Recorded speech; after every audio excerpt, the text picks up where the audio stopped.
Item ಯಾವುದೇ ಇರಲಿ try ಮಾಡಿ ಆಚಿ ಚಿಕನ್ ಮಸಾಲಾ. ಆಚಿ ಚಿಕನ್ ಮಸಾಲಾ.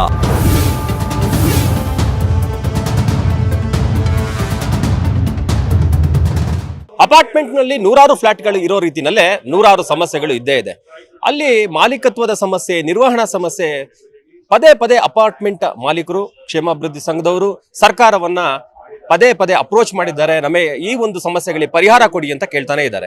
ಇವತ್ತು ಸರ್ಕಾರ ದೊಡ್ಡ ಮನಸ್ಸು ಮಾಡಿರುವಂಥದ್ದು, ಅದರಲ್ಲೂ ಕೂಡ ಅಪಾರ್ಟ್ಮೆಂಟ್ ನಿವಾಸಿಗಳಿಗೋಸ್ಕರನೇ ಈ ಹಿಂದೆ ಇದ್ದಂತಹ ಹಳೆಯ ಕಾನೂನನ್ನು ಬದಲಾವಣೆ ಮಾಡಿ ಅಪಾರ್ಟ್ಮೆಂಟ್ ಮಾಲೀಕತ್ವ ಮತ್ತು ನಿರ್ವಹಣೆ ಎರಡನ್ನೂ ಕೂಡ 2026 ಹೊಸ ಒಂದು ವಿಧೇಯಕನ್ನ ಜಾರಿಗೆ ಮಾಡ್ಲಿಕ್ಕೆ ಕೊಟ್ಟಿರುವಂಥದ್ದು. ಇದಕ್ಕೆ ಸಂಬಂಧಪಟ್ಟಂತೆ ಇಲ್ಲಿ ಬಂದಿರುವಂತಹ ಮಾಲೀಕರು ಯಾರ್ಯಾರಿದ್ದಾರೆ, ಆ ಓನರ್ಸ್ಗಳ ಅಭಿಪ್ರಾಯವನ್ನು ತೆಗೆದುಕೊಳ್ಳುವಂಥದ್ದು, ಬಿಲ್ಡರ್ಗಳ ಅಭಿಪ್ರಾಯವನ್ನು ತೆಗೆದುಕೊಳ್ಳುವಂಥ ಕೆಲಸಕ್ಕೆ ಸರ್ಕಾರ ಮುಂದಾಗಿರುವಂಥದ್ದು. ಹಾಗಾದ್ರೆ ಅಪಾರ್ಟ್ಮೆಂಟ್ನ ಒಳಗಡೆ ಇರುವಂತಹ ನಿಜವಾದ ಸಮಸ್ಯೆ ಏನು, ಹಳೆಯ ಒಂದು ಕಾನೂನು ಯಾವ ರೀತಿ ಇತ್ತು, ಹೊಸ ಕಾನೂನು ಬಂದ್ರೆ ಏನೆಲ್ಲ ಅನುಕೂಲ ಆಗುತ್ತೆ, ಬನ್ನಿ ಇಲ್ಲಿ ಅಪಾರ್ಟ್ಮೆಂಟ್ಸ್ ನಲ್ಲಿ ವಾಸ ಮಾಡುವಂತಹ ಏನು ಓನರ್ಸ್ ಇದ್ದಾರೆ ಅವ್ರನ್ನೇ ಕೇಳೋಣ. ಇದು ನಮ್ಮ ಒಂದು ಅಪಾರ್ಟ್ಮೆಂಟ್ ಅಲ್ಲಿ 220 ಅಪಾರ್ಟ್ಮೆಂಟ್ಸ್ ಇದೆ. ಯೂಶಲಿ ನಮ್ಮ ಸೊಸೈಟಿನಲ್ಲಿ ಏನಪ್ಪ ಅಂತಂದರೆ ಆದಷ್ಟು ಹಾರ್ಮೋನಿಯಸ್ ಆಗಿದ್ದೀವಿ, ಏನು ಆ ಥರದ್ರಲ್ಲೇನು ಇದೇನಿಲ್ಲ. ಒಂದು ನಮ್ಮ ಕಾಮನ್ ಇದರಲ್ಲಿ ಏನಪ್ಪ ಅಂತಂದರೆ ದಿಸ್ ಮಂತ್ಲಿ ಎಕ್ಸ್ಪೆನ್ಸಸ್ ಏನಾಗುತ್ತೆ ಅದನ್ನು ಸ್ಕ್ವೇರ್ ಫೀಟ್ ಇದ್ರ ಮೇಲೆ ಹಾಕ್ತಾ ಇದ್ದಾರೆ. ಸೊ ಇಲ್ಲೂ ಸಹ ಆ ಒಂದು ಇಶ್ಯೂ ಒಂದು ರೈಸ್ ಆಯಿತು. ಅದನ್ನೇನಪ್ಪ ಅಂತಂದರೆ ಹೌಸ್ ಸೈಜು, ಸೊ ರೂಮ್ ಇರಲಿ, ಇಲ್ಲ 2 ರೂಮ್ಸ್ ಇರಲಿ, ಮತ್ತಿಲ್ಲ ಅಂದರೆ 3 ರೂಮ್ಸ್ ಇರಲಿ, ಇದ್ರ ಮೇಲೇನು ಒಂದು ಅನ್ವಯಿಸೋದಿಲ್ಲ. ಈ ಒಂದು ಎಕ್ಸ್ಪೆನ್ಸಸ್ ಒಂದೇನಪ್ಪ ಆಗುತ್ತೆ, ಅದನ್ನು ಎಲ್ರಿಗೂ ಸಮನಾಗಿ ಹಂಚಬೇಕು ಅಂತ ಒಂದು ಇಶ್ಯೂನು ಇದಾಯಿತು. ಅದೇ ಒಂದು ಇದನ್ನು ಸೊ ನಮ್ಮದು ಒಂದು ಕೋರಿಕೆ ಇದೆ. ಅದರ ಸರ್ಕಾರ ಈ ರೀತಿ ಒಂದು ಪ್ರಯತ್ನ ಮಾಡಿದೆ. ಫಸ್ಟ್ ಟೈಮ್ ಒಂದು ಹೊಸ ಕಾನೂನು ಜಾರಿಗೆ ತರಕ್ಕೆ ತಮ್ಮ ಅಭಿಪ್ರಾಯಗಳನ್ನ ಕೇಳಿರುವಂತದ್ದು, ಏನ್ ಹೇಳ್ತೀರಿ, ಹೇಗಿತ್ತು ಇದು ಸರ್?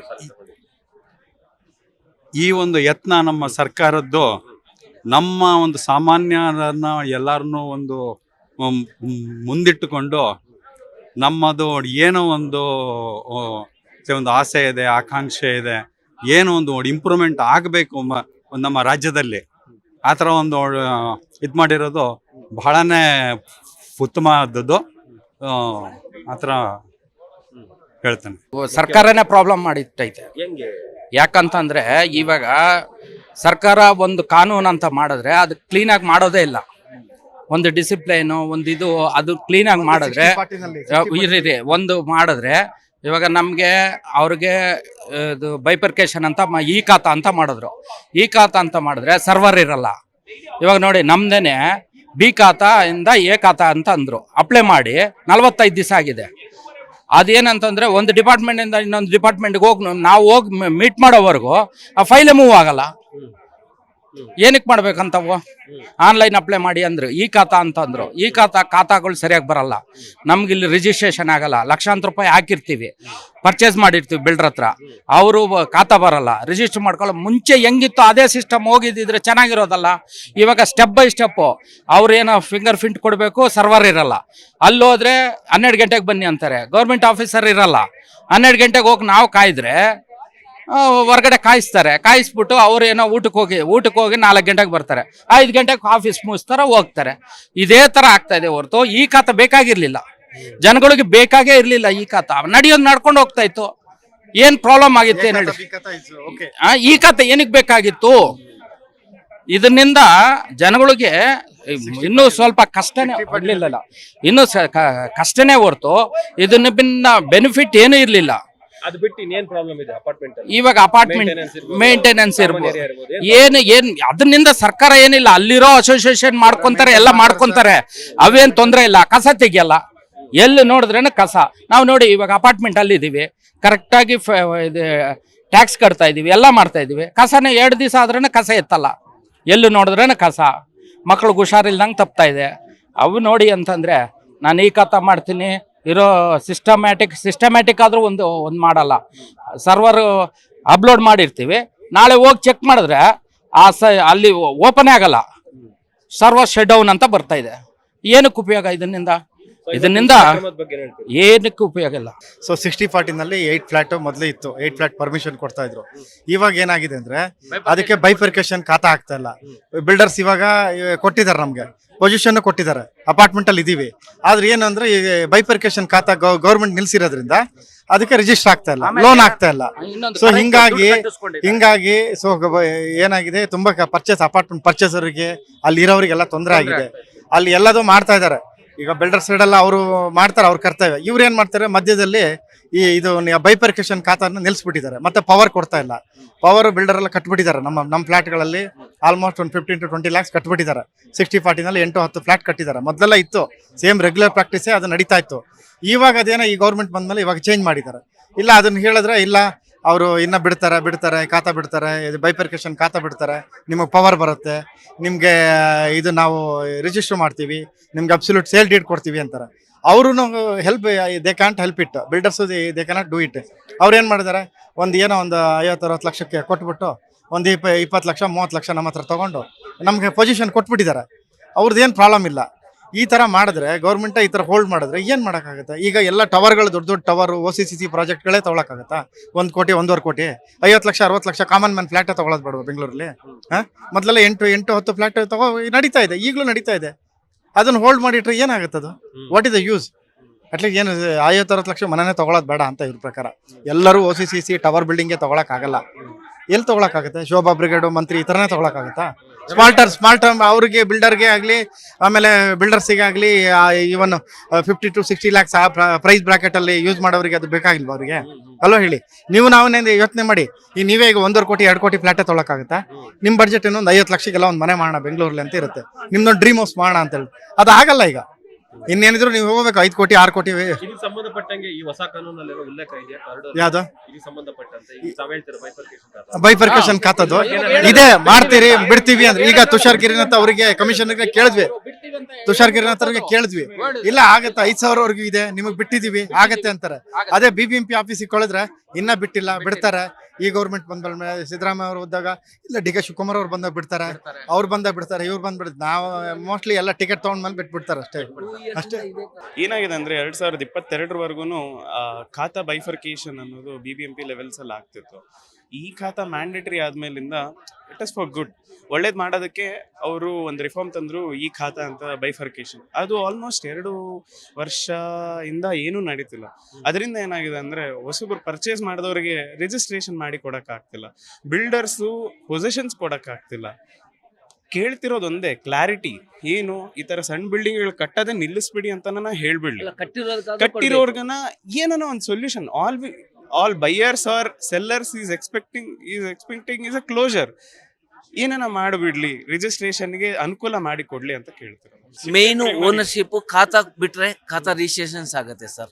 ಆ ಥರ ಕಸ್ಟಮರ್ಗಳು ಅಗ್ರಿಮೆಂಟ್ಗಳು ಹಾಕೊಂಡು ಪೊಸಿಷನ್ ಕೊಡದೆ ಖಾತಾ ಇಲ್ಲದೆ ಒದ್ದಾಡ್ತಾ ಇದೀವಿ ಸರ್. ಇಲ್ಲ ಒಂದು ಕಟ್ಔಟ್ ಈ ಕಟ್ಟಿರೋದಕ್ಕಾದ್ರೂ ಕೊಡಬೇಕು. ಇದು 2 ವರ್ಷದಿಂದ ಇದೇ ತರನೇ ಇದೆ. ಎಲ್ಲ ಹನುಮಂತ ನಗರ ಈ ಕಡೆ ಈ ಸರೌಂಡಿಂಗ್ ಅಲ್ಲಿ ಇದೆ.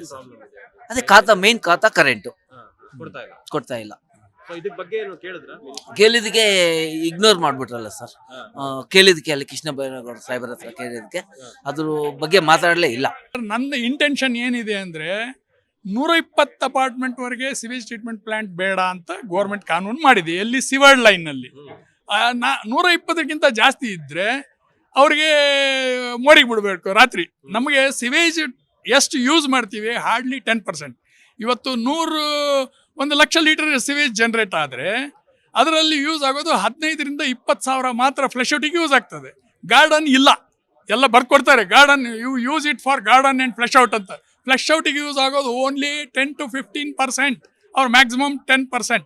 500 ಲೀಟರ್ ಪರ್ ಅಪಾರ್ಟ್ಮೆಂಟ್ಗೆ ನೀರು ಕನ್ಸಂಪ್ಷನ್ ಆದರೆ 100 ಲೀಟರ್ ರೀಸೈಕಲ್ ಆಗುತ್ತೆ. ಉಳಿದ 400 ಲೀಟರ್ ಎಲ್ಲಿ ಬಿಡ್ತೀರಾ? ಮೋರಿಗೆ ಬಿಡಬೇಕು, ಕೆರೆಗೆ ಹೋಗುತ್ತೆ. ಅದು ಯಾಕೆ ನೀವು ಇನ್ಸಿಸ್ಟ್ ಮಾಡ್ತೀರಾ ಸಿವೇಜ್ ಟ್ರೀಟ್ಮೆಂಟ್ ಪ್ಲಾಂಟ್ ಬೇಕು ಅಂತ? ಅಲ್ವಾ? ಬೇಸಿಕ್ ಕ್ವಶನ್ ಅದು. ನೀವು ಟ್ರೀಟ್ಮೆಂಟ್ ಪ್ಲಾಂಟ್ ಹಾಕ್ಕೊಡ್ತಾನೆ ಬಿಲ್ಡರು, ನಮಗೆ ಚಾರ್ಜ್ ಜಾಸ್ತಿ ಮಾಡ್ತಾನೆ. ಬಿಲ್ಡರ್ಗೆ ಟ್ರೀಟ್ಮೆಂಟ್ ಪ್ಲಾಂಟ್ ಬೇಡ ಅಂದರೆ ಅವನು ನಮಗೆ ಚಾರ್ಜ್ ಕಡಿಮೆ ಮಾಡ್ತಾನೆ, ಅದು ಬೇರೆ ಕತೆ. ಆಮೇಲೆ 2 BHK 3 BHK ಇಶ್ಯೂ ಇದೆ. ಈಗ 2 BHK ಅಲ್ಲಿ 8 ಜನ ಇರ್ತಾರೆ, 3 BHK ಅಲ್ಲಿ ನಾನು 4 ಜನ 3 ಜನ ಇರ್ತೀವಿ. Maintenance for what they are collecting, monthly maintenance, collecting for all facilities, security, water flush, BWSSB, KEB, on light ಎಲ್ಲ ಮಾಡಲಿಕ್ಕೆ ನಾವು ಖರ್ಚು ಮಾಡಲಿಕ್ಕೆ ಕಟ್ಟೋದು. 3 BHK ಅವನಿಗೆ ಜಾಸ್ತಿ. ಈಗ ನನ್ನ ಮನೆಗೆ 2,500 ಕೊಡಬೇಕು. ನನ್ನ ಪಕ್ಕದಲ್ಲೇ 2 bedroom ಇದ್ದಾನೆ, ಅವ್ನು 1,500 ಕಟ್ತಾನೆ. ಅದು ನ್ಯಾಯನ? ಸೋಷಿಯಲ್ ಜಸ್ಟಿಸ್ ನೋಡ್ರಿ ಅಲ್ವಾ? ನನ್ನ ಮನೆ ಕೆಳಗೆ 8 ಜನ ಇದ್ದಾರೆ ತಮಿಳ್ರು, ದಿನ ಸ್ನಾನ ಮಾಡಲ್ವ ಅವರು? BHK ಅದು BHK ಹಳೆ ಕಾಲದ್ದು ಯಾವುದೋ ಹಿಡಿದು ಇಲ್ಲಿ ಹೇಳ್ತಾರೆ ಇವರು ಲೀಗಲಿ ಹಂಗಿದೆ ಹಿಂಗಿದೆ. ಅದಲ್ಲ, ನಿಮಗೆ ಹೆಡ್ ಕೌಂಟ್ ಮಾಡಿ, ಇಲ್ಲಾಂದ್ರೆ ಈಕ್ವಲ್ ಮಾಡಿ, 2ರಲ್ಲಿ ಮಾಡಿ. ಹೆಡ್ ಕೌಂಟ್ ಮಾಡೋಕ್ಕಾಗೋದಿಲ್ಲ. ಕೆಲವೊಬ್ರು ಮನೆಯಲ್ಲಿ ಅಪ್ಪ ಅಮ್ಮ 1 ತಿಂಗಳು ಬರ್ತಾರೆ ಹೋಗ್ತಾರೆ, ಅದು ಬೇಡ, ಈಕ್ವಲ್ ಮಾಡಿ. ಈಗ ನಮ್ಮ apartment for example Sai Sumukha serenity apartment Doddanna industrial area opposite ಅಲ್ಲಿ ಇದೆ. 112 ಅಪಾರ್ಟ್ಮೆಂಟ್ಸ್ ಇದೆ. ಅದರಲ್ಲಿ 80 2 BHK ಇದೆ. ಅವರೇ ಇಲೆಕ್ಟ್ ಆಗಿ ಬರ್ತಾ ಇದ್ದಾರೆ 10 ವರ್ಷದಿಂದ. ನಮಗೆ ಚಾನ್ಸೇ ಇಲ್ಲ, ನಾವು ಮೆಂಬರೇ ಆಗಂಗಿಲ್ಲ. They are telling you are ಗುಲಾಮ್ಸ್. ಆದ್ರೆ ಏನ್ ಮಾಡೋದು? ನಾವು ಗುಲಾಮ್ ಆಗಿರ್ಬೇಕಾ? ಹೇಳ್ರಿ, ಅದು ಆಗ್ಬೇಕದು. ಈಕ್ವಲ್ ಮೇಂಟೆನೆನ್ಸ್ ಆಗ್ಬೇಕು. ನಮ್ಮ ಮೆಂಬರ್ ಆಗೋದು ಬೇಡ. ಅವ್ರು ಗ್ರೂಪಿಸಮ್ ಮಾಡ್ತಾರೆ, ಏನಾರು ಮಾಡ್ತಾರೆ. ನನಗೆ ಈಕ್ವಲ್ ಮೇಂಟೆನೆನ್ಸ್ ಆಗಬೇಕು, ಅದು ಗೈಡ್ಲೈನ್ಸ್ ಆಗಬೇಕು. ಸೈಟಿಂಗ್ ಗೈಡ್ಲೈನ್ಸ್ ಮಾಡಿ. ಲಾ ಮಾಡದೇ ಇದ್ರೆ you make a siting guidelines, you should make a equal maintenance like Maharashtra government. How they have made a gazette notification, you can go and collect there. Why not? He is not possible here. ಅಲ್ಲಿ ಇರೋದು ಈ builder ಯಾವನೋ ಬರೆದ್ಬಿಟ್ಟ, ಅಪ್ಪ ಆಲದ ಮರ ಹಾಕಿದ್ರೆ ಅದಕ್ಕೆ ಜೋತ್ ಬೀಳ್ಬೇಕಾ? ನೀವು ಕಾನೂನು ಚೇಂಜ್ ಮಾಡಲ್ವಾ? ಈಗ ಅಂಬೇಡ್ಕರ್ ಸಂವಿಧಾನ ಬರೆದಿದ್ದಾರೆ, ಎಲ್ಲ ಎಷ್ಟು ಸಲ ಚೇಂಜ್ ಮಾಡಿದ್ದಾರೆ. ಯಾಕೆ ಮಾಡಕ್ ಬರೋದಿಲ್ಲ? ಸೊಸೈಟಿಯಲ್ಲಿ ಚೇಂಜ್ ಮಾಡಿ, ಗೌರ್ಮೆಂಟ್ ಗೈಡ್ಲೈನ್ಸ್ ಮಾಡಿ. ಯು ಮೇಕ್ ಲಾ ಮಾಡದೇ ಇದ್ರೆ ಸೈಟಿಂಗ್ ಗೈಡ್ಲೈನ್ಸ್ ಮಾಡ್ರಿ. Will fight in the court of law ಅಲ್ವಾ?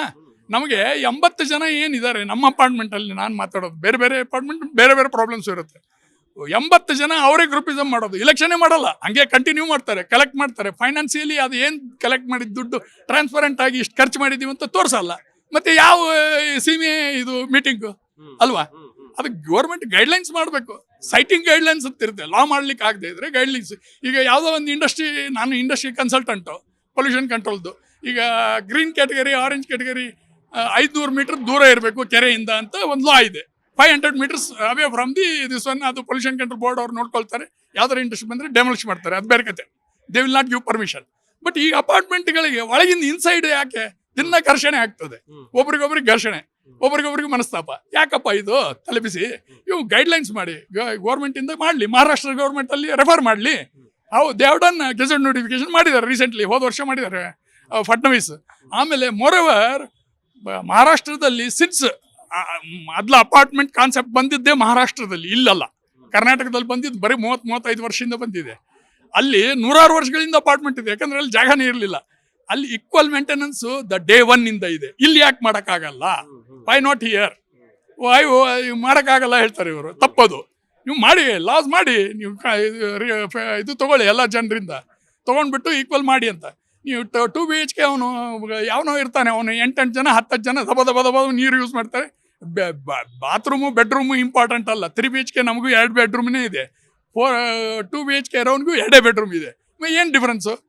ಕಿಚನ್ ಎಲ್ಲ ಕಾನ್ಸೆಪ್ಟ್ ಅದಲ್ಲ. 2 ಕಿಚನ್ ಇದ್ರೆ BBMP ಲಾ ಇದೆ. ಕಿಚನ್ 2 ಇದ್ರೆ ಜಾಸ್ತಿ ದುಡ್ಡು, ಕಿಚನ್ 3 ಇದ್ರೆ ಜಾಸ್ತಿ ದುಡ್ಡು. ಅದಲ್ಲ ಕಾನ್ಸೆಪ್ಟ್ ಇವತ್ತು.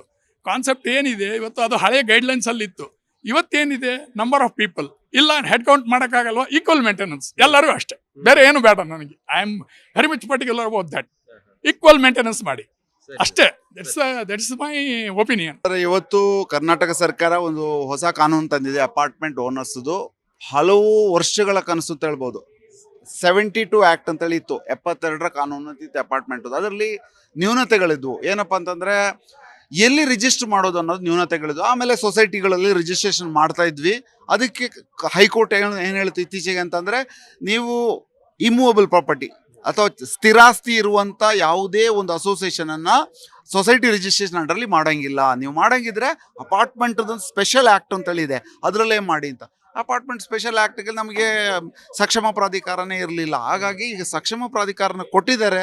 ಭಾಳ ಖುಷಿ ಆಗ್ತದೆ. ಯಾಕೆಂತಂದರೆ ಅಪಾರ್ಟ್ಮೆಂಟದು ಓನರ್ಗಳಿಗೂ ಒಂದು ಸೆಕ್ಯೂರಿಟಿ ಬೇಕು. ಏನಪ್ಪ ಅಂತಂದರೆ ಈ ಡಾಕ್ಯುಮೆಂಟ್ಗಳು ನಮ್ಮ ಹೆಸರಲ್ಲಿ ಬರ್ತಾ ಇದೆಯಾ, ಆಮೇಲೆ ಜಾಗದ್ದು ಎಷ್ಟೋ ಜನ ಬಿಲ್ಡರ್ಗಳು ಅರ್ಧಂಬರ್ಧ ಅಪಾರ್ಟ್ಮೆಂಟ್ಗಳನ್ನ ಕಟ್ಟಿಬಿಟ್ಟು ಹಂಗಂಗೆ ಹೋಗ್ಬಿಟ್ಟಿದ್ದಾರೆ. ಅದರದ್ದು ಲ್ಯಾಂಡು ಇನ್ನೂ ಅವ್ರ ಹೆಸರಲ್ಲೇ ಇದೆ. ಬರೀ ಅಪಾರ್ಟ್ಮೆಂಟಲ್ಲಿ ಇವರು ನನ್ನ ಮಗ 5 ಕೋಟಿ ಫ್ಲ್ಯಾಟ್ ತೊಗೊಂಡ 10 ಕೋಟಿ ಫ್ಲ್ಯಾಟ್ ತೊಗೊಂಡ ಅಂತ ಇವರು ಜಂಬ ಕೊಚ್ಕೊಳ್ಳೋದು ಬಿಟ್ಟರೆ ಲ್ಯಾಂಡ್ ಬುಡ ಇನ್ನೊಬ್ಬರ ಹೆಸರಲ್ಲಿದೆ. ಈ ಥರ ಒಂದು ಗೊಂದಲ ಇತ್ತು. ಆ ಗೊಂದಲನ ಸಂಪೂರ್ಣವಾಗಿ ಒಂದು ಫುಲ್ ಸ್ಟಾಪ್ ಕೊಡುವ ಹೆಜ್ಜೆ ಇಟ್ಟಿರುವಂಥ ಈ ಒಂದು ವಿಷಯಕ್ಕೆ ನಾವು ಸರ್ಕಾರನ ನಿಜವಾಗಲೂ ಅಭಿನಂದಿಸಬೇಕಾಗುತ್ತೆ. ಕೃಷ್ಣ ಬೈರೇಗೌಡರ ಒಂದು ಏಬಲ್ ನಾಯಕತ್ವದಲ್ಲಿ ಈ ಒಂದು ಕೆಲಸನ ಮಾಡ್ತಾ ಇದ್ದಾರೆ. ಸೊ ಇಲ್ಲಿ ಮೇಜರ್ ಆಗಿ ಸರ್, ಒಂದು ಅಪಾರ್ಟ್ಮೆಂಟಲ್ಲಿ ಎಷ್ಟೋ ವಿಷಯಗಳಿದೆ, ಸಣ್ಣ ಸಣ್ಣ ವಿಷಯಗಳು. ಒಬ್ರು ಹೇಳ್ತಾರೆ 40,000 ಮೇಂಟೆನೆನ್ಸ್ ಪೆಂಡಿಂಗ್ ಇಟ್ಟಿದ್ದಾರೆ, ಅವ್ರು ನಾನು ಕೊಡಲ್ಲ ಅಂತಾರೆ. ಕೊಡಲ್ಲ ಅಂತ ಎಲ್ಲಿ ಹೋಗೋಣ ಅಂತ ಸಕ್ಷಮ ಪ್ರಾಧಿಕಾರನೇ ಎಲ್ಲಿ ಹೋಗೋಣ? ಕೋರ್ಟ್ಗೆ ಹೋಗೋಕ್ಕಾಗತ್ತಾ? ಕೋರ್ಟ್ ಫೀಸ್ ಕೊಡ್ತಾರೆ ಉಳಿದಿರೋರು, ನಾವೇನು ಕೊಡಬೇಕು, ನೀವು ಅಂತ ಕಲೆಕ್ಟ್ ಮಾಡ್ರಿ ಅಂತಾರೆ. ಮ್ಯಾನೇಜ್ಮೆಂಟ್ ಕಮಿಟಿ ಇದನ್ನು ಯಾರು ಉಸ್ತುವಾರಿ ನೋಡ್ಕೊಳ್ತಾರೋ, ಒಂದು ಅಸೋಸಿಯೇಷನ್ ಅಪಾರ್ಟ್ಮೆಂಟ್ ಅದು, ಅವ್ರಿಗೆ ಪವರ್ ಬೇಕಿತ್ತು. ಅವ್ರು ಯಾರನ್ನ ಮೇಲೆ ಆ್ಯಕ್ಷನ್ ತೊಗೊಳ್ಲಿಕ್ಕೂ ಆಗಲ್ಲ, ಒಂದು ಕೇಸ್ ನಡ್ಸೋಕ್ಕೆ ಕೋರ್ಟ್ಗೆ ಹೋಗೋಕ್ಕಾಗಲ್ಲ. ಆಗ ಒಂದು ಆಫೀಸು ಅಂತ ಇದ್ದರೆ ಅಲ್ಲಿ ಹೋಗಿ ಅದಕ್ಕೆ ಅಪ್ಲಿಕೇಶನ್ ಕೊಟ್ಟು ಅದರ ಅಪೆಲೇಟ್ ಅಥಾರಿಟಿ ಈ ಥರ ಎಲ್ಲ ಮಾಡಿದ್ದಾರೆ. ಈಗ ಹೊಸ ಕಾನೂನಲ್ಲಿ ಎಲ್ಲದಕ್ಕೂ ಅವಕಾಶ ಇದೆ. ಆಮೇಲೆ ಮೇಯ್ನ್ ಆಗಿ ನಾನು ಈಗಾಗಲೇ ಹೇಳಿರುವಂಥ ಈ ಪ್ರಾಪರ್ಟಿ ಏನಿದೆ, ಲ್ಯಾಂಡ್ ಪ್ರಾಪರ್ಟಿ ಇದೆ, ಅದು ಹಳೇ ಬಿಲ್ಡರ್ಗಳು ಹೊಸ ಈ ಅಪಾರ್ಟ್ಮೆಂಟ್ಗಳಿಗೆ ಟ್ರಾನ್ಸ್ಫರ್ ಮಾಡದೇ ಇದ್ರೂ ಕೂಡ ಡೀಮ್ಡ್ ಕನ್ವೆನ್ಸ್ ಅಂದರೆ ಕನ್ವೆನ್ಸ್ ಆದಂಗೆ ಟ್ರಾನ್ಸ್ಫರ್ ಆದಂಗೆ ಅನ್ನೋಂಥ ಒಂದು ಕಾನೂನನ್ನು ತಂದಿದ್ದಾರೆ. ಈ ಕಾನೂನಿನ ಅಡಿಯಲ್ಲಿ ತಂದಿದ್ದಾರೆ. ಅಂದರೆ ಹಳೇದು ನೀವು ಮತ್ತೆ ಹೋಗಿ ರಿಜಿಸ್ಟರ್ ಅವ್ರನ್ನ ಹುಡ್ಕೊಂಡು ಹೋಗ್ಬೇಕಾದ ಅಗತ್ಯ ಇಲ್ಲ, ಹಳೆ ಬಿಲ್ಡರ್ಗಳನ್ನ ಹುಡ್ಕೊಂಡು ಹೋಗ್ಬೇಕಾದ ಅಗತ್ಯ ಇಲ್ಲ. ಎಷ್ಟೋ ಬಿಲ್ಡರ್ಗಳು ಬಿಸ್ನೆಸ್ ಶುರು ಮಾಡಿಬಿಟ್ಟು ಅಪಾರ್ಟ್ಮೆಂಟ್ ಕಟ್ಬಿಟ್ಟು ಆಮೇಲೆ ಬಿಸ್ನೆಸ್ಸೇ ಕ್ಲೋಸ್ ಮಾಡಿಬಿಟ್ಟಿದ್ದಾರೆ. ಅವ್ರನ್ನೆಲ್ಲ ಹುಡ್ಕೊಂಡು ಹೋಗ್ತೀರಾ ನೀವು? ಅದಕ್ಕೆ ಈ ಒಂದು ಕಾನೂನಿನ ಮುಖಾಂತರ ಡೀಮ್ಡ್ ಕನ್ವೆನ್ಸ್ ಅಂತ ಮಾಡಿದ್ದಾರೆ. ಅದು ಆಟೋಮೆಟಿಕಲಿ ನಿಮ್ಮ ಅಸೋಸಿಯೇಷನ್ಗೆ ಬಂದಂಗೆ ಅಂತೇಳಿ ಈ ಒಂದು ಒಳ್ಳೆ ವಿಚಾರ ಅಂತ ಹೇಳ್ಬೇಕಾಗುತ್ತೆ.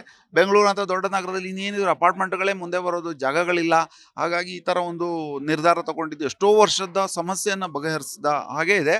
ಇನ್ನೂ ಕೂಡ ಕೆಲವು ವಿಷಯಗಳಿದೆ. ಉದಾಹರಣೆಗೆ NOC ತಗೊಳ್ಳುವಂಥದ್ದು, ಯಾವುದೇ ಒಂದು ಅಪಾರ್ಟ್ಮೆಂಟ್ ಯಾರು ಬಂದವರು ಯಾರೋ ಹೋದ್ರೆ ಗೊತ್ತಾಗಲ್ಲ, ನಮಗೆ ಯಾರಿಗೂ ಮಾರಿದಾರೆ ಗೊತ್ತಾಗಲ್ಲ. ಈ ಥರ NOC ತಗೊಳ್ಳುವಂಥ ಒಂದು ಸಿಸ್ಟಮ್ ಕೂಡ ಬಹುಶಃ ರೂಲಲ್ಲಿ ಬರುತ್ತೆ, ಗ್ಯಾರಂಟಿ. ಸೊ ಈ ರೀತಿ ಒಂದು ಒಳ್ಳೆ ಕಾನೂನನ್ನ ತಗೊಂಬಂದಿದ್ದಾರೆ ಸರ್. ಕರ್ನಾಟಕ ಗೌರ್ಮೆಂಟಿಗೆ ನಾವು ಅಭಿನಂದನೆ ಸಲ್ಲಿಸಬೇಕು, ಥ್ಯಾಂಕ್ಸ್ ಹೇಳ್ಬೇಕು.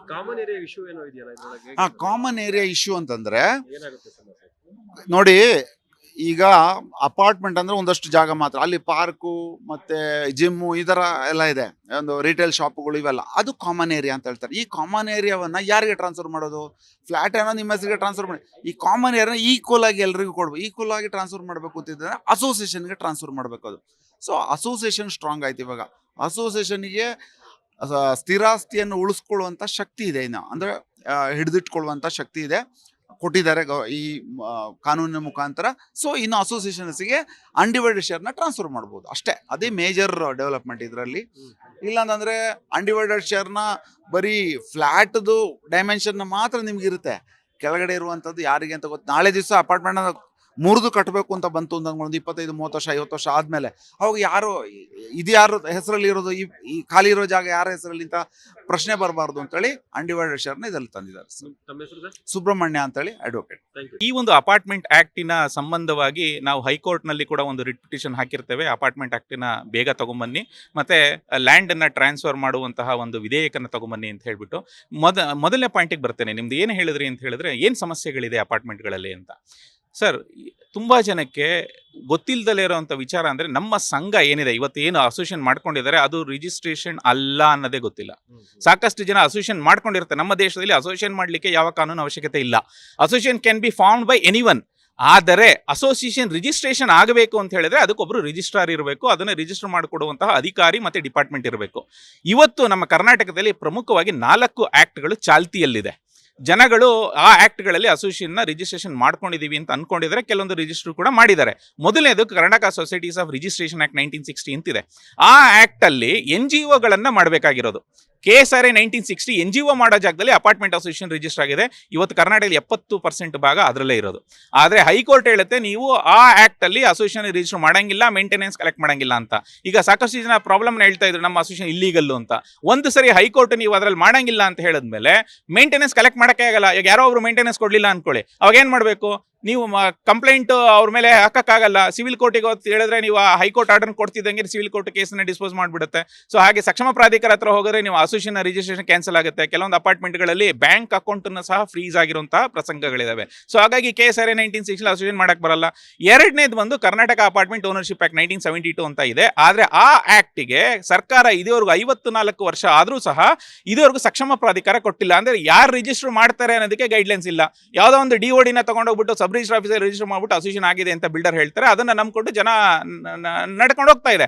ಆದ್ರೆ ರಿಜಿಸ್ಟ್ರಾರ್ ಇಲ್ದಲೆ ರಿಜಿಸ್ಟರ್ ಆಗುವಂತಹ ಅಸೋಸಿಯೇಷನ್ಗಳಿಗೆ ಕಾನೂನಿನಲ್ಲಿ ಮಾನ್ಯತೆ ಇಲ್ಲ. ಸೊ ಹಾಗಾಗಿ KOI 1972 ಆಕ್ಟ್ಗೆ ಸಕ್ಷಮ ಪ್ರಾಧಿಕಾರ ಇಲ್ದಲೇ ಇರೋದ್ರಿಂದ ಅದರಲ್ಲೂ ಸಹ ಮಾಡಿದ್ರು ನಾಳೆ ದಿನ ಸಮಸ್ಯೆ ಬಂದೇ ಬರುತ್ತೆ. ಆಗ ಸಮಸ್ಯೆಗಳು ನಡೀತಾ ಇದೆ. 3ನೇ ಆಕ್ಟ್ ಬಂದು ಕೋಆಪರೇಟಿವ್ ಸಂಘಗಳನ್ನ ಮಾಡಿಕೊಂಡ್ರೆ, ಅದರಲ್ಲೂ ರೆಸಿಡೆನ್ಷಿಯಲ್ ಅಪಾರ್ಟ್ಮೆಂಟ್ ಸಂಘ ಮಾಡಿಕೊಂಡ್ರೆ ಅದು ಸಹ ಮಾನ್ಯ ಇಲ್ಲ ಅಂತ ಹೈಕೋರ್ಟ್ ಹೇಳಿದೆ. ಸೊ 3 ಆಕ್ಟು ಇಲ್ಲ. ಇನ್ನು ಉಳಿದಿದ್ದು ಕಂಪನೀಸ್ ಆಕ್ಟ್ ಬಗ್ಗೆ ಯಾವುದೇ ಆದೇಶಗಳಿಲ್ಲ. ಆದ್ರೆ ಅದರ ಲಿಮಿಟೇಷನ್ ಅಂದ್ರೆ 200 ಜನಕ್ಕಿಂತ ಜಾಸ್ತಿ ಇದ್ರೆ ನೀವು ಪಬ್ಲಿಕ್ ಲಿಮಿಟೆಡ್ ಮಾಡಬೇಕು. ಪಬ್ಲಿಕ್ ಲಿಮಿಟೆಡ್ ಯಾರು ಮಾಡ್ತಾರೆ ಸರ್ ಅಪಾರ್ಟ್ಮೆಂಟ್ ಅಲ್ಲಿ? ಸೊ ಹಾಗಾಗಿ ಈ 4 ಆಕ್ಟ್ಗಳು ಸೂಕ್ತ ಅಲ್ಲ.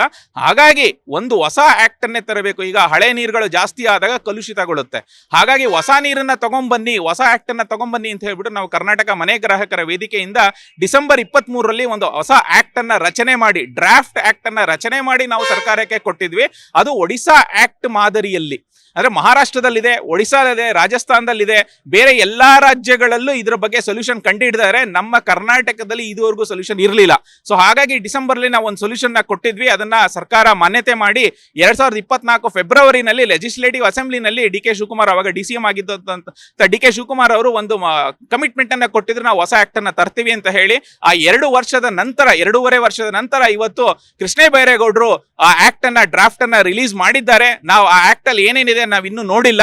ಬಟ್ ಆದ್ರೆ ಅವರ ಹೇಳಿಕೆಯ ಪ್ರಕಾರ, ಡಿಸೆಂಬರ್ ಅಲ್ಲಿ ಒಂದು ಆಗಿದಂತಹ ಒಂದು ಹೇಳಿಕೆಯ ಪ್ರಕಾರ, ಮತ್ತೆ ಅವರು ಕಮಿಟ್ಮೆಂಟ್ ಕೊಟ್ಟಂತ ಪ್ರಕಾರ 3 ವಿಚಾರವಾಗಿ ನಾವು ಸೊಲ್ಯೂಷನ್ ಕೊಟ್ಟಿದೀವಿ ಅಂತ ಹೇಳಿದ್ದಾರೆ. ಒಂದು, ಅಸೋಸಿಯೇಷನ್ ಎಲ್ಲಾ ಅಸೋಸಿಯೇಷನ್ ಆಕ್ಟ್ ಗಳನ್ನ ನಾವು ತಗೊಂಡ್ಬರ್ತೀವಿ. ಈ ಒಂದು ಹೊಸ ಆಕ್ಟ್ ಅಲ್ಲಿ 1 ಅಪಾರ್ಟ್ಮೆಂಟ್ 1 ಅಸೋಸಿಯೇಷನ್ ಅನ್ನೋ ಕಾನೂನಲ್ಲಿ ನಾವು ತರ್ತೀವಿ ಅಂತ ಹೇಳಿದ್ದಾರೆ. ಎರಡನೇದು, ಲ್ಯಾಂಡ್ ಅನ್ನ ಟ್ರಾನ್ಸ್ಫರ್ ಮಾಡುವಂತಹ ಪ್ರೊಸೆಸ್ ಗಳನ್ನ ನಾವು ಡಿಫೈನ್ ಮಾಡ್ತೀವಿ ಅಂತ ಹೇಳಿದ್ದಾರೆ. ಯಾಕೆಂತ ಹೇಳಿ ಹಳೆ ಲ್ಯಾಂಡ್ ಓನರ್ ಮತ್ತೆ ಬಿಲ್ಡರ್ ಹೆಸರಲ್ಲಿ ಇದ್ರೆ ನಾಳೆ ದಿನ ರೀಡೆವಲಪ್ಮೆಂಟ್ ಆಗುವಂತಹ ಸನ್ನಿವೇಶದಲ್ಲಿ ಬಿಲ್ಡರ್ಗಳು ಅಥವಾ ಲ್ಯಾಂಡ್ ಓನರ್ಗಳು ಮೋಸ ಮಾಡುವಂತಹ ಸನ್ನಿವೇಶಗಳಿರುತ್ತೆ. ಸೊ ಹಾಗಾಗಿ ಅದನ್ನ ನಾವು ಅಸೋಸಿಯೇಷನ್ಗೆ ಟ್ರಾನ್ಸ್ಫರ್ ಮಾಡುವಂತಹ ಒಂದು ಪ್ರಮೇಯವನ್ನು ತಗೊಂಡ್ಬರ್ತೀವಿ ಅಂತ ಹೇಳಿದ್ದಾರೆ. ಅದಾದ್ಮೇಲೆ ಅಕಸ್ಮಾತ್ ಮಾಡ್ಲಿಲ್ಲ ಅಂತ ಹೇಳಿದ್ರೆ ನಮ್ಮ ರಿಕ್ವೆಸ್ಟ್ ಡೀಮ್ಡ್ ಕನ್ವೇಯನ್ಸ್ ಮಾಡಬೇಕು ಅಂತ. ಮಹಾರಾಷ್ಟ್ರದಲ್ಲಿ ಈ ಡೀಮ್ಡ್ ಕನ್ವೇಯನ್ಸ್ ಆಕ್ಟ್ ಅಂತಿದೆ. ಅದ್ರ ಪ್ರಕಾರ ಕೋಆಪರೇಟಿವ್ ಸೊಸೈಟಿ ಏನ್ ಮಾಡ್ಕೋತಾರೆ, ಅದಕ್ಕೆ 5 ವರ್ಷದಲ್ಲಿ ಬಿಲ್ಡರ್ ಲ್ಯಾಂಡ್ ಅನ್ನ ಟ್ರಾನ್ಸ್ಫರ್ ಮಾಡ್ಲಿಲ್ಲ ಅಂತ ಹೇಳಿದ್ರೆ ಆಟೋಮೆಟಿಕ್ ಆಗಿ ಸರ್ಕಾರದ competent authority can execute A conveyance deed. So ಆ ಮಾದರಿಯಲ್ಲಿ ನಾವು ಕರ್ನಾಟಕದಲ್ಲೂ ಅದನ್ನ ತರಬೇಕು ಅಂತ ಹೇಳಿ ನಾವು ರಿಕ್ವೆಸ್ಟ್ ಅನ್ನ ಕೊಟ್ಟಿದೆ. ಅದು ಮಾಡ್ತೀವಿ ಅಂತ ಹೇಳಿದ್ರೆ ನಾವು ಚೆಕ್ ಮಾಡಬೇಕು. 3ನೇದು ಪ್ರಮುಖವಾದಂತಹ ವಿಚಾರ ಅಂತ ಹೇಳಿದ್ರೆ, ಕಾಂಪಿಟೆಂಟ್ ಅಥಾರಿಟಿ ಯಾರಿದ್ದಾರೆ ಅವರು ವ್ಯಾಜ್ಯಗಳನ್ನ ನಿರ್ವಹಣೆ ಮಾಡಬೇಕು. ಯಾಕೆ ಅಂತ ಹೇಳಿದ್ರೆ ಇವತ್ತೇನೋ ಚಿಕ್ಕ ಪುಟ್ಟ ಮೇಂಟೆನೆನ್ಸ್ ₹1 ಜಾಸ್ತಿ ಆಯ್ತು ಅಥವಾ ಇನ್ನೇನೋ ಮಿಸ್ಯೂಸ್ ಆಯ್ತು ಅನ್ನೋಂಥ ವಿಚಾರ ಬಂದ್ರೆ ಏನ್ ಮಾಡ್ಬೇಕು, ಸಿವಿಲ್ ಕೋರ್ಟಿಗೆ ಹೋಗ್ಬೇಕು. ಆದ್ರೆ ಸಿವಿಲ್ ಕೋರ್ಟ್ ಅಲ್ಲಿ ವರ್ಷಾನ್ಗಟ್ಲೆ ಹಿಡಿದು ಬಿಡುತ್ತೆ. ಸೊ ಹಾಗಾಗಿ ಈ ವಿಚಾರವಾಗಿ ಎಲ್ಲಾ ಮನೆ ಗ್ರಾಹಕರು ನಾವು ಒಂದೇ ಹೇಳೋದು, ಕಾಂಪಿಟೆಂಟ್ ಅಥಾರಿಟಿ ವ್ಯಾಜ್ಯಗಳನ್ನ ನಿರ್ವಹಣೆ ಮಾಡಬೇಕು. ಅದಾಗಿಲ್ಲ ಅಂದ್ರೆ ಅಪಿಲೇಟ್ ಟ್ರಿಬ್ಯುನಲ್ಗೆ ಹೋಗ್ಬೇಕು. ಅದು ಸಹ ಈ ಆಕ್ಟಿನ ಲಿಮಿಟೇಷನ್ಸ್ ಅಲ್ಲೇ ಇರಬೇಕು. ಅದಕ್ಕೆ ಸಿವಿಲ್ ಕೋರ್ಟಿನ ಪ್ರಾವಿಷನ್ಸ್ ಇರಬೇಕು. ಅದ ನಂತರ ಹೈಕೋರ್ಟಿಗೆ ಹೋಗ್ಲಿ ಜನ. ಆದ್ರೆ ಮಧ್ಯದಲ್ಲಿ ಯಾವುದೇ ಕಾರಣಕ್ಕೂ ತಾಲೂಕು ಡಿಸ್ಟ್ರಿಕ್ಟ್ ಕೋರ್ಟ್ಗಳಾಗ್ಬೋದು ಅಥವಾ ತಾಲೂಕು ಕೋರ್ಟ್ಗಳಾಗ್ಬೋದು, ಈ ಕೋರ್ಟ್ಗಳ ಪ್ರಾವಿಷನ್ ಎಂಟ್ರಿ ಕೊಡಬೇಡಿ. ಯಾಕೆಂದ್ರೆ ಕಾಂಪಿಟೆಂಟ್ ಅಥಾರಿಟಿ ಟ್ರಿಬ್ಯುನಲ್ ಅದಾದ್ಮೇಲೆ ಹೈಕೋರ್ಟ್ ಕೊಟ್ರೆ ನಮಗೆ ಅನುಕೂಲ ಆಗತ್ತೆ ಅನ್ನೋ ವಿಚಾರನ ಹೇಳಿದ್ದಾರೆ. ಅದನ್ನ ಅವರು ಒಪ್ಕೊಂಡಿದ್ದಾರೆ. ನಾವು ಆಕ್ಟ್ ಅನ್ನ ನೋಡ್ಬಿಟ್ಟು ಅದನ್ನ ಇಂಪ್ಲಿಮೆಂಟ್ ಮಾಡಿದಾರೋ ಇಲ್ಲೋ ಅಂತ ನೋಡುತ್ತೆ. ಬಟ್ ಏನಂದ್ರೆ ಈಗ ಏನು ಹೇಳಿದ್ದಾರೆ, ಇದನ್ನ ಆದಷ್ಟು ಬೇಗ ಜಾರಿ ಮಾಡಿದ್ರೆ ನಮ್ಮ ಲ್ಯಾಂಡಿನ ಪ್ರೊಟೆಕ್ಷನ್ ಆಗುತ್ತೆ, ಮತ್ತೆ ಅಪಾರ್ಟ್ಮೆಂಟ್ ಗಳಲ್ಲಿ ವ್ಯಾಜ್ಯಗಳು ಕಮ್ಮಿ ಆಗುತ್ತೆ ಅನ್ನೋದೊಂದೇ ಮನವರಿಕೆ. ಮತ್ತೆ ಕೃಷ್ಣ ಬೈರೇಗೌಡರ ಮೇಲೆ ನಾವು ನಂಬಿಕೆ ಇದೆ. ಯಾಕೆಂದ್ರೆ 24ರಲ್ಲಿ ರಿಜಿಸ್ಟ್ರೇಷನ್ ನ ಸ್ಟಾಪ್ ಮಾಡಿದ್ರು. ಆ ಒಂದು ರಿಜಿಸ್ಟ್ರೇಷನ್ ನ ಸ್ಟಾಪ್ ಮಾಡುವಂತಹ ಒಂದು ಏನು ಧೈರ್ಯ ನಮ್ಮ ಕೃಷ್ಣ ಬೈರೇಗೌಡರಿಗಿದೆ. ಅವರು ಸಹ ಈ ಆಕ್ಟ್ ಅನ್ನ ಮುಂದೆ ತಗೊಂಡೋಗಿ ಇದನ್ನ ಜಾರಿಗೊಳಿಸ್ತಾರೆ ಅನ್ನುವಂತಹ ನಂಬಿಕೆ ಇದೆ. ಹಾಗೂ ಸರ್ಕಾರಕ್ಕೆ ನಾವು ಅಭಿನಂದನೆ ಸಲ್ಲಿಸ್ತೇವೆ. ಸಾವಿರಾರು ಲಕ್ಷಾಂತರ ಮನೆ ಗ್ರಾಹಕರ ಪರವಾಗಿ ನಾವು ಸರ್ಕಾರಕ್ಕೆ ಕೃತಜ್ಞರಾಗಿರ್ತೇವೆ ಅಂತ ಈ ಮೂಲಕ ನಿಮ್ಮ ಮೂಲಕ ನಾನು ಹೇಳಲಿಕ್ಕೆ ಇಷ್ಟಪಡ್ತೇನೆ. ಕರ್ನಾಟಕದಲ್ಲಿ ಅಪಾರ್ಟ್ಮೆಂಟ್ಗಳಲ್ಲಿ ಮೂಲಭೂತವಾಗಿ ನಮಗೆ ಒಂದೇ ಸಮಸ್ಯೆ ಹೇಳಬೇಕು ಅಂತಂದ್ರೆ, ನಾವು ಇರುವಂತಹ ಜಾಗ, ಭೂಮಿ, ಅಪಾರ್ಟ್ಮೆಂಟು ಒಂದು 2 ಎಕರೆನೋ 3 ಎಕರೆನೋ 10 ಎಕರೆ ಮೇಲೆ ಅದನ್ನ ಕಟ್ಟಿರ್ತಾರೆ. ಈಗ ನಮಗೆ ಸೇಲ್ ಡೀಡ್ನಲ್ಲಿ UDS ಕನ್ವೆ ಮಾಡ್ತೀವಿ ಅಂತ ಹೇಳಿರ್ತಾರೆ. ಆದರೆ ನಾವು ಇವತ್ತು ಕರ್ನಾಟಕದ 99 ಅಥವಾ 100% ಅಪಾರ್ಟ್ಮೆಂಟ್ಗಳನ್ನು ನೋಡಿದರೆ ಅಲ್ಲಿ ಯಾವುದೂ ಭೂಮಿಯನ್ನು ಬಿಲ್ಡರ್ ಕಡೆಯಿಂದ ಅಥವಾ ಲ್ಯಾಂಡ್ ಓನರ್ ಕಡೆಯಿಂದ ಅಪಾರ್ಟ್ಮೆಂಟ್ಗಳಿಗೆ ಅಥವಾ ಅಸೋಸಿಯೇಷನ್ಗೆ ಅದನ್ನ ಟ್ರಾನ್ಸ್ಫರ್ ಮಾಡಿರಲ್ಲ. ಅಲ್ಲಿ 2 ನ್ಯೂನತೆಗಳಿವೆ. ಒಂದು, ಅಸೋಸಿಯೇಷನ್ ಹೇಗೆ ಮಾಡಬೇಕು ಅನ್ನೋದ್ರ ಬಗ್ಗೆ ಬಹಳಷ್ಟು ಕನ್ಫ್ಯೂಷನ್ ಇದೆ. ಅದು ಕನ್ಫ್ಯೂಷನ್ ಕೇವಲ ಇಂಪ್ಲಿಮೆಂಟೇಷನ್ ದಿಂದ, ಅದನ್ನು ಕಾರ್ಯಗತ ಮಾಡಲ್ದೇ ಇರೋದ್ರಿಂದ ಇರೋದು. ಕಾನೂನು ಇವತ್ತಿಗೂ ಇದೆ. ಕೋಫಾ ಅಂತ 1972ರಲ್ಲಿ ಒಂದು ಕಾನೂನು ಇದೆ. ಆಮೇಲೆ ರೇರಾದಿಂದನೂ ಸೆಕ್ಷನ್ 17ರಲ್ಲಿ ಮತ್ತೆ ಕೋಫಾದಲ್ಲಿ ಸೆಕ್ಷನ್ 10 ಮತ್ತು 11ರಲ್ಲಿ ಇದಕ್ಕೆ ಪ್ರೊವಿಷನ್ ಇದೆ. ಸರ್ಕಾರದಿಂದ ಈ ಕಾನೂನು ಸರ್ಕಾರದ ಇಂಟೆನ್ಷನ್ ಅಥವಾ ಅವ್ರು ಏನು ಮಾಡ್ಬೇಕು ಅನ್ನೋದು ಬಹಳ ಒಳ್ಳೇದಿದ್ರು ಈಗಾಗಲೇ ಕಾನೂನು ಇದೆ, ಅದನ್ನು ಯಾಕೆ ಇಂಪ್ಲಿಮೆಂಟ್ ಮಾಡ್ತಾ ಇಲ್ಲ?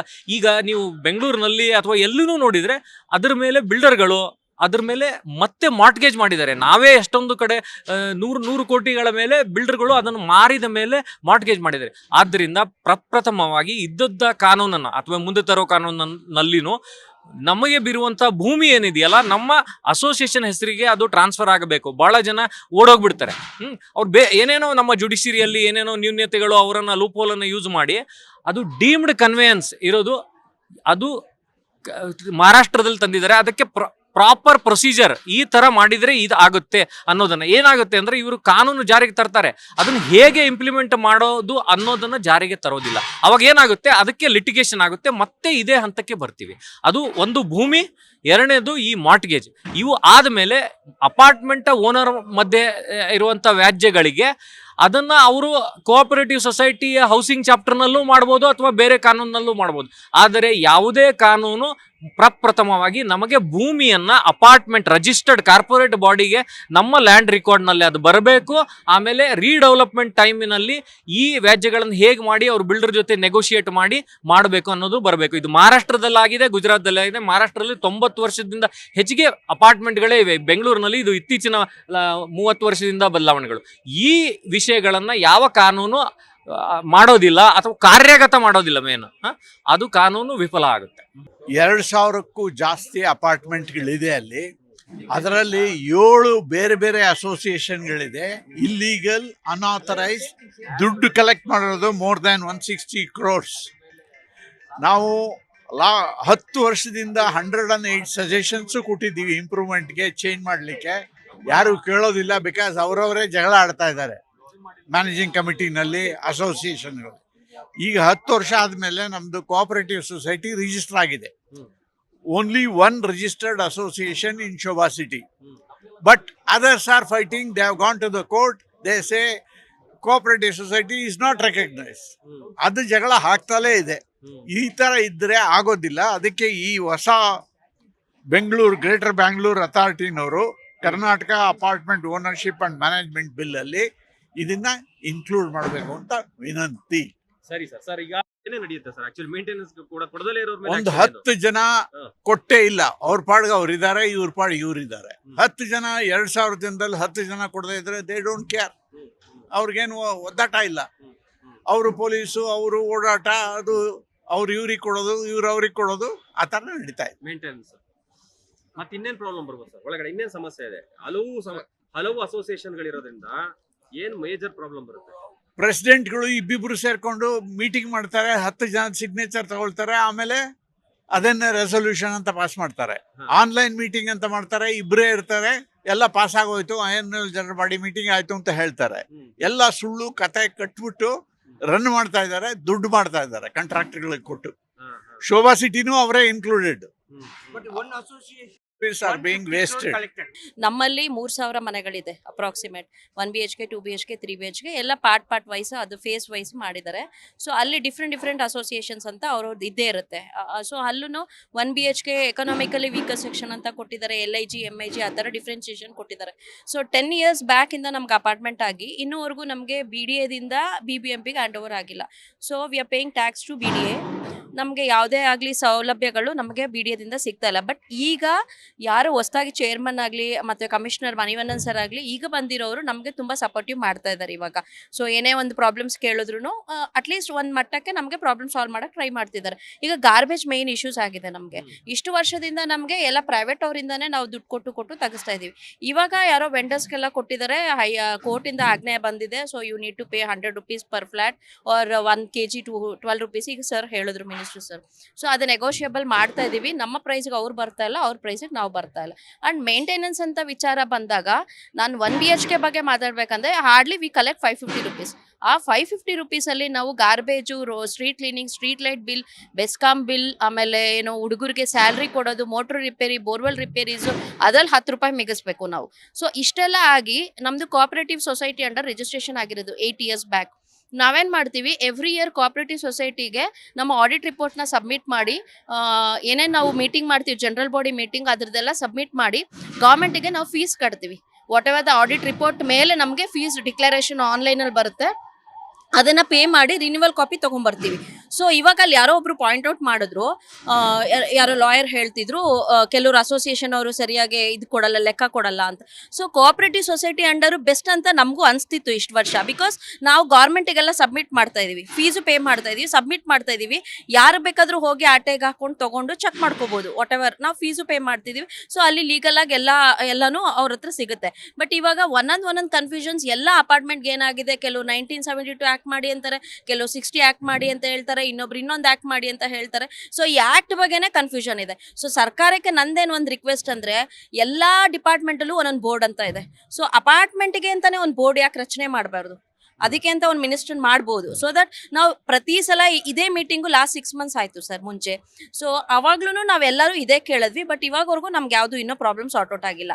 ಇವಾಗ ಇಷ್ಟೊಂದು ಜನ ಬಂದಾಗ ಎಲ್ರಿಗೂ ಇಷ್ಟ ಇರುತ್ತೆ ಮಾತಾಡಬೇಕು, ಪ್ರಾಬ್ಲಮ್ ಸಾಲ್ವ್ ಮಾಡಿ. ಆ್ಯಂಡ್ ಇಲ್ಲಿ ಎಲ್ಲರೂ ಬಂದಿರೋ 90% ಎಲ್ಲರೂ ಅವ್ರವ್ರ ಲೊಕ್ಯಾಲಿಟಿ, ಅವ್ರವ್ರ ಅಪಾರ್ಟ್ಮೆಂಟ್ಗೋಸ್ಕರ ಬಂದವರೇ ಹೊರತು ಇಂಡಿವಿಜುವಲ್ ಆಗಿ ಯಾರೂ ಬಂದಿಲ್ಲ. ಎಲ್ಲರೂ ಸಮಾಜ ಸೇವಕರೇ ಒಂದು ಲೆಕ್ಕದಲ್ಲಿ, ಕರೆಕ್ಟ್. ಬಟ್ ನಾನೇನು ಹೇಳೋದು, ರಚನೆ ಒಂದು ಬೋರ್ಡ್ ಅಂತಾನೆ, ಅಪಾರ್ಟ್ಮೆಂಟ್ಗಂತಾನೆ ಒಂದು ಬೋರ್ಡ್ ಅಂತ ರಚನೆ ಮಾಡಿದ್ರೆ, ಏನೇ ಒಂದು ಚಿಕ್ಕ ಚಿಕ್ಕ ಪ್ರಾಬ್ಲಮ್ಸ್ ಇದ್ರೂ ಹೋಗ್ಬಿಟ್ಟು ಬೋರ್ಡಲ್ಲಿ ನಾವು ಕುತ್ಕೊಂಡು ಮಾತಾಡ್ಬೋದು, ಒಂದು ಫೆಡರೇಷನ್ ಅಂತ ಮಾಡ್ಕೋಬೋದು, ಅಥವಾ ವಾಟ್ ಎವರ್ ಏನೇ ಒಂದು ಇದು ಮಾಡ್ಬೋದು. ಮೇಂಟೆನೆನ್ಸ್ ಅಂತ ಬಂದರೆ ಸರ್, ನಮಗೆ ಇಂಡಿವಿಜುವಲ್ ಆಗಿ ಮನೆಗೆ ಹೋಗಿ ಡಿಸ್ಕನೆಕ್ಷನ್ ಮಾಡೋ ವಾಟರ್ದು ಆಪ್ಷನ್ಸ್ ನಮಗಿಲ್ಲ. 3-4 ಫ್ಲೋರ್ ಕಟ್ತಾರೆ. ಡಿಸ್ಕನೆಕ್ಷನ್ ಮಾಡಿದ್ರೆ ಅದು ಪೊಲೀಸ್ ಸ್ಟೇಷನ್ಗೆ ಹೋಗ್ತಾರೆ, ರೂಲ್ಸ್ ಇಲ್ಲ, ನೀವು ಕಟ್ಟಲೇಬೇಕು ಅಂತ ಅವ್ರು ಹೇಳ್ತಾರೆ. ಅದಕ್ಕೆ ಎಷ್ಟು ಟೈಮ್ ವೇಸ್ಟ್ ಆಗುತ್ತೆ ಹೋಗ್ಲಿಕ್ಕೆ. ಮತ್ತೆ ಕೋರ್ಟ್ಗೆ ಹಾಕೊಳ್ಳಿ, ಸಿವಿಲ್ ಮ್ಯಾಟ್ರ್ ಅಂತ ಹೇಳ್ತಾರೆ. ಸರ್ ಇಲ್ಲೆಲ್ಲ ಫ್ರೀ ಆಫ್ ಕಾಸ್ಟ್ ಕೆಲಸ ಮಾಡ್ತಾ ಇದೀವಿ ನಾವೆಲ್ಲ ಗೌರ್ಮೆಂಟ್ ಅಂದರೆ ನಮ್ಮ ಅಪಾರ್ಟ್ಮೆಂಟ್ಗಳಿಗೆ. ಸೊ ಕೋರ್ಟ್ ಕಚೇರಿ ಅಂತ ನಾವು ಸುತ್ತಾಡೋದ್ರಲ್ಲೇ ಟೈಮ್ ವೇಸ್ಟ್ ಆಗೋಗ್ಬಿಡುತ್ತೆ ನಮಗೆ, ಕರೆಕ್ಟ್ ಅಲ್ವಾ? ಸೊ ಅದಲ್ದರೆ ಜಾತಿ ನಿಂದನೆ ಅಂತ ಒಂದು ಕೇಸ್ ಮಾಡ್ತಾರೆ. ಯಾರ್ಯಾರು ಮೇಂಟೆನೆನ್ಸ್ ಪೇ ಮಾಡಲ್ಲ, ಮೇನ್ ಸೋರ್ಸು ಸ್ಟಾರ್ಟ್ ಮಾಡೋದೇ ಅದರಿಂದ. ನಾನು ಈ ಕ್ಯಾಸ್ಟು, ನನ್ನನ್ನು ಜಾತಿ ನಿಂದನೆ ಮಾಡಿಬಿಟ್ರು, ಅವರಿಗೆ ಬಿಲ್ ಪೇ ಮಾಡೋಕ್ಕೆ ಯೋಗ್ಯತೆ ಇರಲ್ಲ. ಓಕೆನಾ? 550 ಆಗಲಿ 1000 ರೂಪಾಯಿ ಆಗಲಿ, ಅಲ್ಲಿ ಏನೇನು ಫೆಸಿಲಿಟೀಸ್ ಬೇಕು, ನೀರು ಬೇಕು, ಬೆಳಗ್ಗೆ ಎದ್ರೆ ಸ್ನಾನ ಮಾಡಬೇಕು, ಎಲ್ಲ ಅವ್ರು ಮಾಡ್ಕೋಬೇಕು. ಬಿಲ್ ಪೇ ಮಾಡೋಕ್ಕಾದ್ರೆ ಜಾತಿ ನಿಂದನೆ ಮಾಡ್ತಾರೆ. ಕೆಲಸ ಮಾಡೋಕ್ಕೆ ಯಾವ ಜಾತಿಯವರಾದ್ರೂ ಆಗ್ಬೋದಂತೆ. ಓಕೆನಾ? RAA ರನ್ ಮಾಡೋಕ್ಕೆ ಯಾವ ಜಾತಿ ಆದ್ರೂ ಆಗಿರೋದ್ರು ಬರ್ಬೋದಂತೆ. ಬಿಲ್ ಪೇ ಮಾಡಕ್ ಮಾತ್ರ ನಾನು ಇಂಥ ಜಾತಿ ಅಂತ ಮಾತ್ರ ಹೇಳ್ಕೊಂಡು ಕೋರ್ಟಿಗೆ ಕೇಸ್ ಹಾಕ್ತಾರೆ. ಈ ಹೊಸ ಕಾನೂನು ಸಮಸ್ಯೆಗೆ ಪರಿಹಾರ ಸಿಗುತ್ತೆ ಅಂತ ಹೇಳ್ತಾ ಇದೆಯಾ ಸರ್? ಅದು ಏನೇನು ಅಮೆಂಡ್ಮೆಂಟ್ಸ್ ಕೊಡ್ತಾರೆ ಅದನ್ನ ನಾವು ನೋಡಿ ರೂಲ್ಸ್ ರೆಗ್ಯುಲೇಷನ್ಸ್ ನ ನೋಡ್ಕೋಬೇಕಾಗತ್ತೆ ಸರ್. ಇದನ್ನ CM ಸರ್ ಹತ್ರ ಅವಾಗ ಅವ್ರು DCM ಆಗಿದ್ದಾಗ ಇದೇ ಪ್ರಶ್ನೆ ಕೇಳಿದ್ವಿ ಸರ್. ಅಸೋಸಿಯೇಷನ್ಗೆ ರೈಟ್ಸ್ ಕೊಡಿ ವಾಟರ್ ಡಿಸ್ಕನೆಕ್ಷನ್ ಮಾಡಕ್ಕೆ. ಕೋರ್ಟ್ ಅವ್ರಿಗೂ ಬೇಡ ಸರ್. ನಮ್ಗೆ ಯಾವನ್ ಹೋಗ್ತಾನೆ ಸರ್ ಕೋರ್ಟಿಗೆ? ದಿನ ಬೆಳಗ್ಗೆ ಆದ್ರೆ ಎಲ್ಲರೂ ಇಲ್ಲಿ ಬಂದಿರೋರೆಲ್ಲ ಎಲ್ಲ ಕೆಲಸ ಕಾರ್ಯ ವೇಸ್ಟ್ ಮಾಡ್ಕೊಂಡ್ ಬಂದಿದೀವಿ. RAA ಅವರು ನಮ್ದು ಒಂದು ಮನೆ ಇದೆ, ನಾವು ಸಮಾಜಕ್ಕೆ ಒಳ್ಳೇದ್ ಮಾಡ್ಬೇಕಂತ ಅಲ್ಲಿ ಕೆಲಸ ಮಾಡ್ತಾ ಇರ್ತೀವಿ ಹೊರತು ಇವಾಗ ಅಸೋಸಿಯೇಷನ್ ಅವರಿಗೆ ಒಂದು ಬೈಲ ತಿದ್ದುಪಡಿ ಆಗ್ಲೇಬೇಕು. ಏನಂತ, association have all the rules to disconnection of water. Court ಹೇಳುತ್ತೆ ಡಿಸ್ಕನೆಕ್ಟ್ ಮಾಡಬಾರ್ದು ಅಂತ. ಯಾಕೆ ಕೋರ್ಟ್ ಬಂದು ಕಟ್ಟುತ್ತಾ ಇಲ್ಲಿ? ಹಂಗಾದ್ರೆ ಸರ್ಕಾರ ಬಂದು ಕಟ್ಟುತ್ತಾ ಇಲ್ಲಿ? ಬೆಳಗ್ಗೆ ಅದೇ ಸಮಸ್ಯೆಯಲ್ಲಿ ಬದುಕ್ತೀವಿ ಅಪಾರ್ಟ್ಮೆಂಟ್ಗಳಲ್ಲಿ. ಸೊ ಕಾನೂನು ಏನ್ ಹೇಳುತ್ತೆ, ನಮಗೆ ಅಪಾರ್ಟ್ಮೆಂಟ್ ಅವರಿಗೆ ಒಂದು ಅಸೋಸಿಯೇಷನ್ ಏನಂತ ಮಾಡ್ಕೊಂಡಿದೀವಿ, ಅವ್ರಿಗೆ ಒಂದು ರೈಟ್ಸ್ ಅಂತ ಕೊಡ್ಲಿ, ಬೈಲ ತಿದ್ದುಪಡಿ ಮಾಡ್ಲಿ. ಯಾರನ್ನ ಮೇಂಟೆನೆನ್ಸ್ ಕಟ್ತಾ ಇಲ್ಲ ಕೋರ್ಟ್ ಅವ್ರಿಗೂ ಹೋಗೋದು ಬೇಕಾಗಿಲ್ಲ, ನಮ್ಗೆ ಇಲ್ಲೇ ಕಟ್ ಮಾಡ್ಲಿ ನೀರ್ನ. ಕನಕಪುರ ರೋಡಲ್ಲಿ ಬ್ರಿಗೇಡ್ ಮೆಡೋಸ್ ಅಂತ. ನಾವು ಬ್ರಿಗೇಡ್ ಅವರು ಸರಿಯಾಗಿ ನಮಗೆ ಪೊಸೆಷನ್ ಕೊಟ್ಟಿಲ್ಲ. ಅದ್ರ ಮುಖಾಂತರ ನಾವೇನು ಮಾಡಿ ಸಿವಿಲ್ ಕೋರ್ಟಲ್ಲಿ ಕೇಸು ಕನ್ಸ್ಯೂಮರ್ ಕೋರ್ಟಲ್ಲಿ ನಡೀತಾ ಇದೆ. ಅದಾದಮೇಲೆ ನಾನು ಕಟ್ತೀನಿ ಅಂದರೆ ಅಸೋಸಿಯೇಷನ್ ಅವರು ಒಪ್ಪಲಿಲ್ಲ. ಆದ್ರೂ ಅದನ್ನು 4-5 ವರ್ಷದಿಂದ ಕೋರ್ಟ್ ಕೇಸ್ ಇನ್ನೂ ಮುಗಿದಿಲ್ಲ. ನಾವೇನು ಮಾಡಿದ್ವಿ, ಹೋಗ್ಲಿ ಇವರು ಸಡನ್ನಾಗಿ ಬಂದು ನೀರಿನ ಕಟ್ ಮಾಡಿದರು. ಅವಾಗ ಕಟ್ ಮಾಡಿದಾಗ ನಾನೇನು ಹೇಳಿದೆ, 2 ಲಕ್ಷ ಬಿಲ್ ಇದೆ, ನಾನು ಕಟ್ತೀನಿ ಅಂದರೆ ಅವ್ರು ಒಪ್ತಾ ಇಲ್ಲ. 3.25 ಲಕ್ಷ ಕಟ್ಟಿ ಅಂತ ಹೇಳ್ಬಿಟ್ಟು ನಮಗೆ ನೋಟಿಸ್ ಕಳಿಸಿದ್ದಾರೆ. ಅಷ್ಟೊಂದು ಕೇಳಿದರೆ ನಾವು ಎಲ್ಲಿಂದ ಕಟ್ಟಲಿಕ್ಕಾಗುತ್ತೆ? ಸಡನ್ನಾಗಿ ಬಂದ್ಬಿಟ್ಟು ನಾವು ಇವಾಗ ಕಟ್ಟೋಕ್ಕೂ ರೆಡಿ ಇದ್ದೀವಿ. ಬೈಲಾಸ್ ಏನು ಹೇಳ್ತೆ, ಅಪಾರ್ಟ್ಮೆಂಟ್ ಬೈಲಾಸು ಗೌರ್ಮೆಂಟ್ ಯಾವುದು ಇದಕ್ಕೆ ಆ್ಯಕ್ಷನ್ ತೊಗೊಂಡಿಲ್ಲ. ಬೈಲಾಸ್ ಮಾಡಬೇಕಾದ್ರೆ ಅವರು ಸ್ವಲ್ಪ ನೋಡಬೇಕು ಯಾವ ಥರ ಬೈಲಾಸ್ ಮಾಡ್ಬೇಕು ಅಂತ. ಅವರವರೇ ಅಪಾರ್ಟ್ಮೆಂಟ್ ಬೈಲಾಸ್ ಮಾಡಿಕೊಂಡು ಒಳಗಡೆ ಕಾನೂನುಗಳ್ನ ಅವರು ಫಿಕ್ಸ್ ಮಾಡ್ಕೊತಾ ಇದ್ದಾರೆ. ಸೊ ಈ ರೀತಿ ಎಲ್ಲ ಮಾಡಿದ್ರೆ ಸರಿ ಇರೋದಿಲ್ಲ. ನಾವು ಕಟ್ಟಕ್ಕೆ ರೆಡಿ ಇದ್ದೀವಿ. ಯಾವುದೇ ಇಂಟ್ರೆಸ್ಟು ಅವರು ಕೊಡೋದಿಲ್ಲ ಅಂದರೆ ನಾವು ಅಪಾರ್ಟ್ಮೆಂಟ್ ಇದಕ್ಕೆ ಕಟ್ಟಕ್ಕೆ ರೆಡಿ ಇದ್ದೀವಿ. ಕರ್ನಾಟಕ ಗೌರ್ಮೆಂಟ್ ಇದನ್ನು ತಗೊಂಡು ಅವ್ರ ಮೇಲೆ ಆ್ಯಕ್ಷನ್ ತಗೋಬೇಕು. ಅಪಾರ್ಟ್ಮೆಂಟಲ್ಲಿ ಯಾವುದೇ ಕಾನೂನುಗಳು ಸರಿ ಇಲ್ಲ ಅಂತ ಹೇಳ್ತೀನಿ. ತಲೆಕೂರು ಸರಿದ್ಯಾನಾ? ನೋಡಿದ್ರಲ್ಲ, ಅಪಾರ್ಟ್ಮೆಂಟ್ಗಳಲ್ಲಿ 100 ಸಮಸ್ಯೆಗಳಿದೆ. ಈ ಎಲ್ಲಾ ಸಮಸ್ಯೆಗಳಿಗೆ ಕಾರಣ ಕಾನೂನಿನಲ್ಲಿ ತಿದ್ದುಪಡಿ ಆಗದಲೇ ಇರೋದೇ ಇವೆಲ್ಲ ಸಮಸ್ಯೆಗಳಿಗೆ ಕಾರಣ. ಹೊಸ ಕಾನೂನು ಜಾರಿಗೆ ಬರ್ತಾ ಇರೋ ಸಂಬಂಧಪಟ್ಟಂತೆ ಎಲ್ಲ ಅಪಾರ್ಟ್ಮೆಂಟ್ ನಿವಾಸಿಗಳು ಹೇಳ್ತಾ ಇರುವಂತದ್ದು ನಮ್ಮ ಸಮಸ್ಯೆಗಳಿಗೆ ಪರಿಹಾರ ಕೊಡಿ ಎನ್ನುವಂತ ಒಂದು ವಿನಂತಿಯನ್ನು ಸರ್ಕಾರಕ್ಕೆ ಮಾಡ್ತಾ ಇದ್ದಾರೆ. ಆದ್ರೆ ಹೊಸ ಕಾನೂನು ಏನ್ ಜಾರಿಗೆ ಬರ್ತಾ ಇದೆ, ಈ ನಿರ್ವಹಣಾ ಕಾನೂನು ಮತ್ತು ಮಾಲೀಕರ ಕಾನೂನು ಅಪಾರ್ಟ್ಮೆಂಟ್ ಇದ್ದು, ಈ ಕಾನೂನು 2026 ಈ ಹೊಸ ಕಾನೂನು ಈ ಎಲ್ಲಾ ಸಮಸ್ಯೆಗಳಿಗೆ ಪರಿಹಾರ ಕೊಡುತ್ತಾ ಅನ್ನೋದನ್ನ ನಾವು ಕಾದು ನೋಡ್ಬೇಕಾಗುತ್ತೆ. ಕ್ಯಾಮ್ರಾ ಪರ್ಸನ್ ಯಶಸ್ ಜೊತೆ ಪ್ರಸನ್ನ ದೇವ್ನು, ಜೀ ಕನ್ನಡ ನ್ಯೂಸ್, ಬೆಂಗಳೂರು.